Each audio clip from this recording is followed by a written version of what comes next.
शेतकरी मित्रांनो, तुम्हीही नमो शेतकरी योजनेच्या 8व्या हप्त्याची वाट पाहत आहेत, परंतु अद्यापही 8वा हप्ता तुम्हाला मिळालेला नाही. मित्रांनो, याचं महत्त्वाचं कारण म्हणजे राज्य सरकारकडे सध्या फंडची कमतरतामुळे नमो शेतकरी योजनेचा जो 8वा हप्ता आहे तर तो येण्यास उशीर होतोय आणि कृषी विभागामार्फत या संदर्भात काही अपडेट सुद्धा देण्यात येत नाही. तुम्हाला माहिती आहे की लाडकी बहीण योजनेचा नोव्हेंबरचा हप्ता नुकताच राज्य सरकारने दिलेला आहे. तेव्हाही असं सांगितलं जात होतं की लाडकी बहीण योजनेचा नोव्हेंबरचा आणि डिसेंबरचा हप्ता हा एकत्र येणार आहे, परंतु तसं झालं नाही. फक्त नोव्हेंबरचाच हप्ता लाडक्या बहिणींना देण्यात आलेला आहे.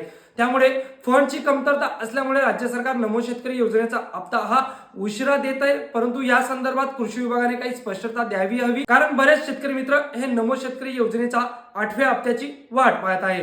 पीएम किसान सन्मान निधी योजनेचा 21वा हप्ता हा मिळून 2 महिने झाले, तरीही अजून नमो शेतकरी योजनेचा हप्ता शेतकऱ्यांना मिळत नाही. मित्रांनो, या संदर्भात जशी काही अपडेट येईल मी तुम्हाला देणारच आहे ती अपडेट. त्यासाठी पेज नक्की फॉलो करून घ्या.